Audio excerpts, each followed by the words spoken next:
Hey, it's the Mike Rogers Show. Mike Rogers here with you. And today I have my very good friend, old friend, Mr. George Chumley Cockle. Yay! Hello, man. What's up, Mike? Hey, you know what? What? Every so often I'm at a party and someone goes, "Hey, Mike," and they mistake me for you. You know, I think when I wear a hat, but I still get that. People still mistake me for you. No one ever mistakes me for anyone. Except for a long time ago, I did get mistaken for Billy Joel once. Seriously. Body type. Where is this? Oh, I'll give you a Dodgers. Can you move your camera to where your head is more in the middle? Yeah. Yeah. Okay. So, yeah. Really, people think you think you're Mike Rogers. You should just tell them, "Well, fuck you." No, man, it still happens is what's scary, you know. It's like my face is imprinted, I think, as you, because you know I lost my hair and so we don't look so much alike, but I still get it. Oh, my hair's falling out, George. Yeah. Oh, I see. Welcome to my world. Well, if you never go out, you don't have to worry about that, huh? Oh, I go out. I take the dog for a walk every day. I'm going to a concert on Thursday. What are you going to go see? The Let's Goes. The Let's Goes. Yeah, it's a Japanese indies band. I quit going to big concerts. I like really small places that are really crowded, and I like taking a shower when I come home. Don't like standing in front of a porta pisser and take a piss and stuff. I don't like that.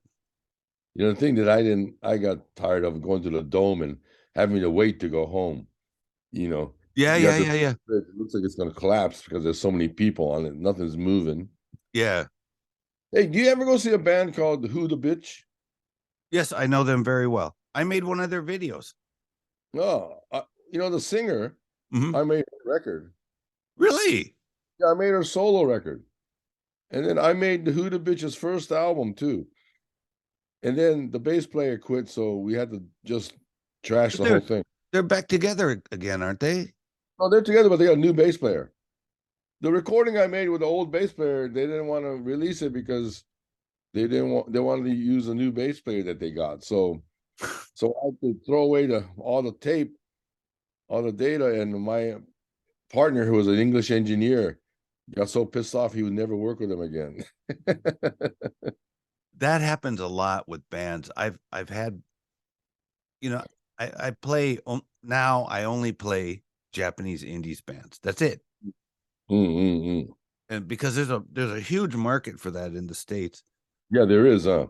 Yeah, but I'll play a band, and then one day out of the blue, I get an email from some guy. In fact, I got an email from a guy named George from the UK, and he was really pissed off at me. Why? Because I played their song, and then, you know, like I send my show out to these radio stations, right? Yeah. And some radio stations will feature my show that week or whatever, and they put a photo of the band up there. And the guy had written to me on what was it, Twitter or something like that. I'll never see it. If you send me a message on Twitter, I will never see it. So I didn't see it. And then he sent me an email, and he was really mad. And he was actually, that's the first time in my life that, you know, he was like swearing at me and stuff. For what? For the picture?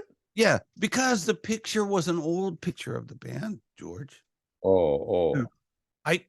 I'm supposed to know, you know, to change name members. Oh yeah. and so I will never play that band again. Never. They're fucked if they do that.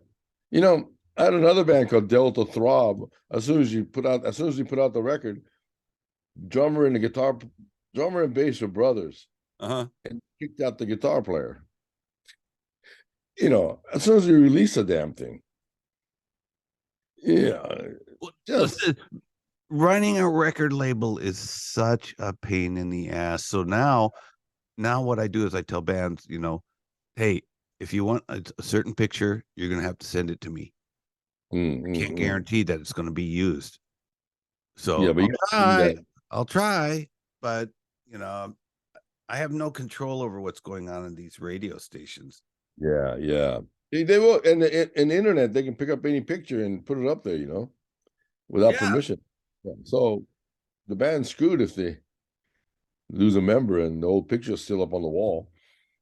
So, I'm just kind of like, hey, I play like, 200 different artists a month.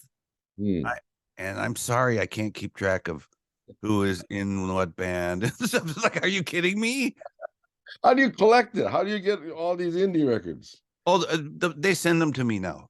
Finally, after all these years, George. But you're the only one that's been playing them on the radio. Yeah, I know. But it used to be even, I don't know, 15 years ago, I would go up to see some indies artists and I'd tell them, hey, I'll play your record on the radio. Send it to me. I would tell them that like 5 times or 6 times, and they would never send me the record.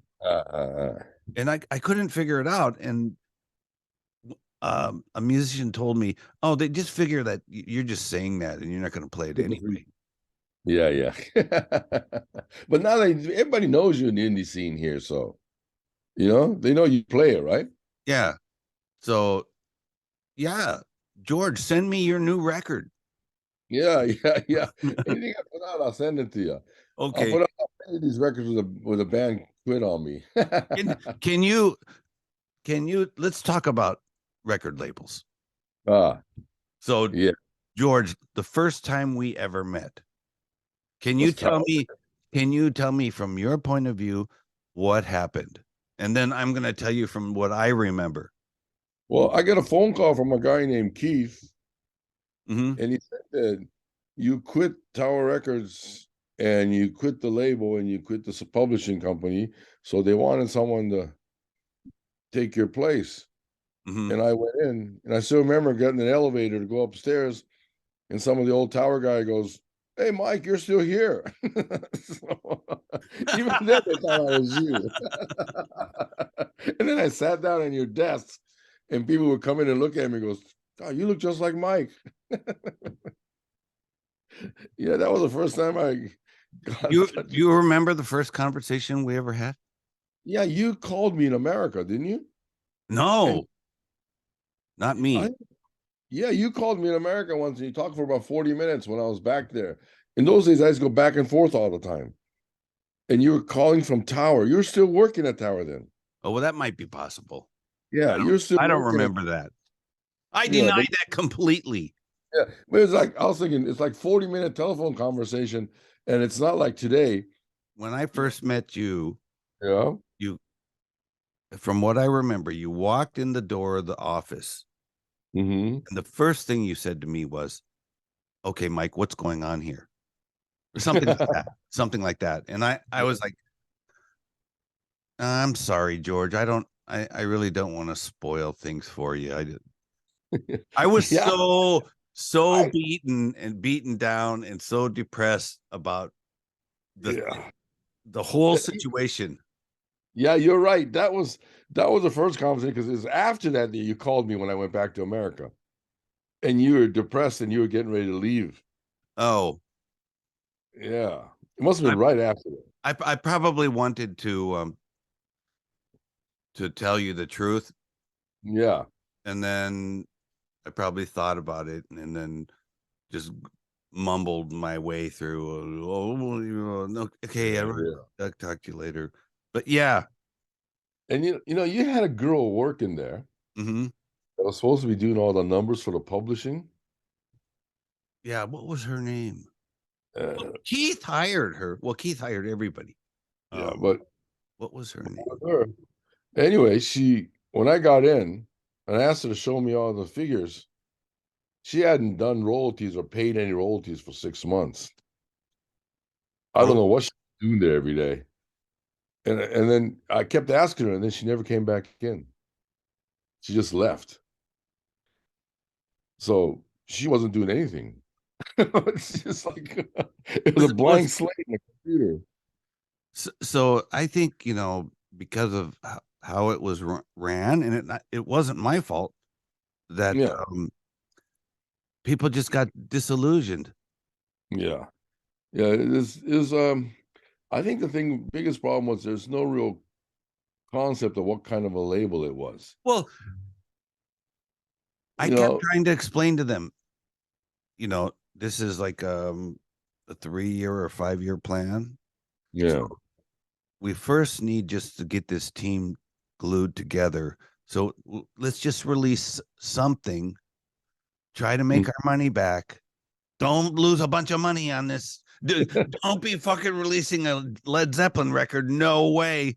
So, because, someone's got to be in charge of, the jacket and the pressing and stuff like that. I tried to take care of everything, but like someone's also going to do the flyers and things like that. Yeah. And just try to make a team, create a team. And then even on from the very first record, make a team and then try to sell it at HMV, Virgin, and stuff like that. I went out to HMV and Virgin by myself and to sell those records. Yeah, sell the CD. Yeah. Did they buy? Yeah. Oh. And then it came to the on sale date. Like 2 days before the on sale date, the Virgin guy calls me up like, "Hey, where's the records?" Oh no. Oh yeah. And Jeez. I was like, "What? You haven't gotten the records?" And so I called up the shipping department. Yeah. Hey, how come these records haven't been sent to, so and so? And then they said, well, the boss ordered us not to send them. And why? Well, this was my frustration for the whole time there. He kept saying, "Who cares about HMV and Virgin and stuff like that? They sell CDs." Yeah, I know. They're a customer. They're a customer. They give us money. Who cares? Yeah. He says, no one cares about Virgin and stuff like that. And I just kind of thought, oh man, I screwed up because I was working and had done this at another company called Samson. And we had made a company and ran the whole label, which is 4 people. And we were selling like 20,000 CDs. That's pretty good for CDs those days. Yeah. Yeah. A month. Holy shit. Why'd you quit that and go to Tower? Because Tower had me to run a record label. But they didn't want a record label. They wanted a Tower sales promotion. Yeah. And it wasn't. Yeah. Well, you're cutting out 1/3 of the market if you cut off HMV and Virgin and shit like that. Yeah. The only ones that I made there when I was there that sold were compilations. We made punk compilations and they sold. But I don't think they ever went to another record company like Virgin, or it was a Tower exclusive, I think. Well, see, so what happens is, the Tower guy said, okay, we're going to keep it for 1 month and then send it to the other stores. But the buyers are competing with each other. Yeah. It's friendly competition. They're competing with each other. So if you hold the record for a month, they're not going to buy it. Oh, they're not going to buy it. And it basically, the way what I learned is a record store is a real estate company. They're selling real estate. The shelf space is real estate. Yeah. If you don't have someone to sit in that shelf, you're going to lose. Next time you come with another product, they're not going to give you a shelf anymore because you're the guy that didn't come in and pay the rent. That's right. So you know what we used to do in Japan at that place was we'd publish songs, right? Yeah. Young bands. And then we give them a big poster in the Tower Record Store and we put them in the listening booth, right? In America, that's payola. Yeah. I remember going to music conventions in America and the other publishers go, you can't do that. Because that's what you do in Japan. You give publishing to a TV show or else they won't put it on the TV show. Yeah. So I had a hard time because I had to explain everything from A to B to C to D to that, our friend. And one day he showed up at the office with a book, and it had a bunch of dogs on the cover. I can't remember what it was called, but it was like Puppy Dog Publishing, and how having a dog and then the dog has babies, how that is like mirroring the music publishing thing. And I kind of thought, you don't know this stuff? I never saw that book. How long were you there anyway? I don't know, a year and a half or maybe 2 years. Not 2 years, a year and a half. We released maybe 7 or 8 CD. So one time we released a CD from a lady named Pam Hall. Yeah. And the jacket was kind of screwed up, and I got really pissed off at the staff person, but the guy upstairs, he got really mad. Not about that. He got really mad because this English language flyer was like one misspelling on it. You can't expect Japanese to get the English right. It's never going to happen. and he insisted that all of these flyers be destroyed. And reprinted? Yeah. That's a lot of money, man. I was like, I think it was like 40,000 yen. And I was like, no, it's just one mistake. It's no big deal. This is Japan. This is the way to, but he couldn't speak Japanese back then. Yeah. Well, then, yeah, you reprinted everything. Jeez. I remember the Pam Hall record, the reggae lady. Yeah. So there was something funky about the print, because the original looked nice, but the print was funny. And I take the blame for that because I picked the cheapest printer company.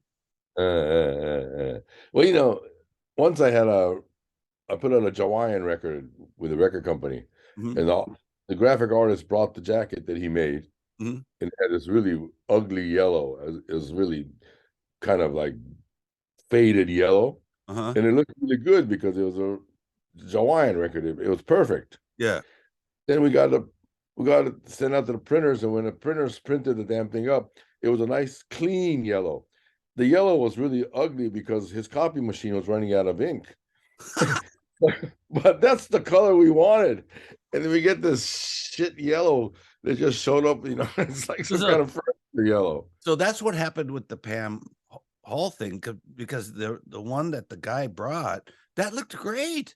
I was so surprised when I saw it printed, and I thought, this looks terrible. Yeah, that's exactly what happened to us. These are the things that you have to go through if you're going to build a team. Yeah, you got to learn this stuff, So I realized that the money was not in the CD so much, the money was more in the publishing. And every 6 months, the vice president, what was his name, used to call me in and show me the figures. Morimoto. He showed me the figures of the publishing, and he showed me the figures of the label. And the deal I had was that if we made a profit, I would get so much of the percentage of the profit. But you weren't paid a salary? I was paid a salary. Oh, okay.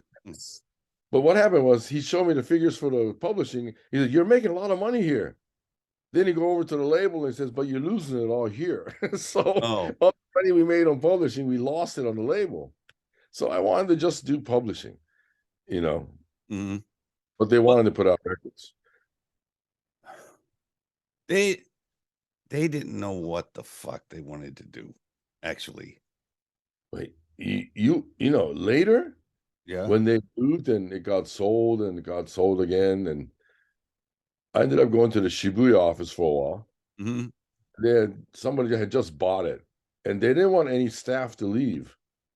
So they asked me to just sit there, but I couldn't do anything. They didn't want me to do anything yet, but they just wanted to come into the office and sit. So I quit because they wanted to pay me to sit there because, you know, they wanted to wait to get started and going again because a new company had just bought them. Yeah. So they didn't want to do anything new. So I just had to sit there and, you know, I did that for a couple months and I said, I can't sit How here. long were you there, George? I think about over 2 years, probably. You were there longer than me. Yeah, because you know, I couldn't take it. I couldn't take it. Well, I couldn't take it after the boss left because, you know, once he left, it was just a Japanese company. Yeah. You know, and there's no funky shit going on anymore. So that's why I left. I just couldn't sit there and, yeah, you know, my thumbs. I wanted to do something. Yeah. Know? So it was a good experience for me because after that, I made my own label and we made good money for a while. And then the bottom dropped out on the industry. Yeah. Well, I think that job ruined me in the label business because what happened was I would negotiate with this artist and I would tell him, no, we're Tower Records. So I really negotiate them down to a super low advance. Yeah. And they'd say, okay. And then we would release the CDs. And 3 o'clock in the morning, I'm sleeping. I answer the phone. Here's some Jamaican guy screaming at me. Oh, you know, hey, man, you know, the record went on sale yesterday, but my friend went to HMV or whatever, Virgin, and they didn't have it. Oh, and I was like, what? Yeah. How'd they get your home phone number, man? I have no idea. Somebody must have given it to him. I have no idea, but that happened like 3 or 4 times. So yeah. I got smarter and I started telling like the shipping department, hey, send me 700 CDs, sample CDs. And they were like, oh, it's going to take us time to put the sample sticker. No, don't worry about it. I'll do that for you. Just send them up here. And I put them in a taxi and drive over to Virgin and deliver them. Is this a record company? But well, yeah, that's clever. You didn't have the sample stickers on it. That's pretty good. So I did that all the time, George. Man, I didn't know that. I wish I would have known that. I would have done it too. Oh, yeah, but it was just too frustrating. Like I have to do that. You were pretty depressed about that whole place. I remember. What? You were pretty depressed because when you called me in America, you were fucking depressed. Well, it was very depressing.